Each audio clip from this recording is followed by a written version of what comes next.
ഒരു മണ്ഡലത്തിൽ ഇതുപോലെ ഒരു പ്രോഗ്രസ് റിപ്പോർട്ടായിട്ട് ജനങ്ങളുടെ കയ്യിൽ കിട്ടുന്ന സമയത്ത് ഇത്രയധികം പദ്ധതികൾ നടത്തിയെന്ന് ജനങ്ങൾക്ക് ഒന്നുകൂടി ബോധ്യപ്പെടുകയാണ്. അപ്പൊ അതിന് പിന്നിലെ ഒരു ധൈര്യം എങ്ങനെയായിരുന്നു?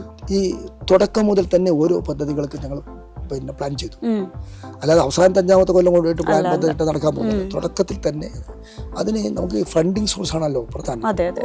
ഏതെല്ലാമാണ് ഫണ്ട് അത് കണ്ടെത്തി അതെല്ലാം ഉപയോഗിച്ചുകൊണ്ട് ഈ ഫണ്ടിൻ്റെ വിനിയോഗമാണ് നടത്തിയത്. അപ്പോൾ എന്താണ് ആവശ്യമെന്ന് നോക്കി. ഈ ആവശ്യങ്ങൾ നോക്കിയപ്പോൾ ജനങ്ങൾ പറയുന്ന ആവശ്യങ്ങളുണ്ട്, ഞാൻ നേരിട്ട് കണ്ടെത്തിയ ആവശ്യങ്ങളുണ്ട്. ഇതെല്ലാം വെച്ച് നോക്കുമ്പോൾ ഉദാഹരണത്തിന് 12 പാലങ്ങളാണ് ഇപ്പോൾ ഈ 5 കൊല്ലം കൊണ്ട് വന്നത്. 5-6 പാലങ്ങളുടെ പണി പൂർത്തീകരിച്ചു. ബാക്കി പണി വിവിധ ഘട്ടങ്ങളിലാണ്. നിരവധി റോഡുകൾ, നിലവിലുള്ള റോഡുകളെല്ലാം മെക്കാഡം ചെയ്ത് ഹൈടെക് ആക്കി.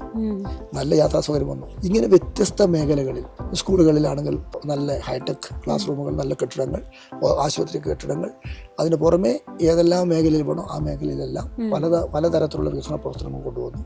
പിന്നെ നാട്ടുകാരുടെ ആവശ്യാർത്ഥം MLA ഫണ്ട് ഉപയോഗിച്ചുകൊണ്ട് മിനിമാക്സ് ലൈറ്റ് ആവട്ടെ, കൊച്ചു കൊച്ചു റോഡുകളാകട്ടെ, ഗ്രാമീണ റോഡുകളാകട്ടെ, ചെറിയ ചെറിയ സ്കൂളുകളിൽ കമ്പ്യൂട്ടർ ആവട്ടെ, ഇങ്ങനെ പലതും ആളുകൾക്ക് അവരവരുടെ ആവശ്യത്തിനനുസരിച്ച് നൽകി.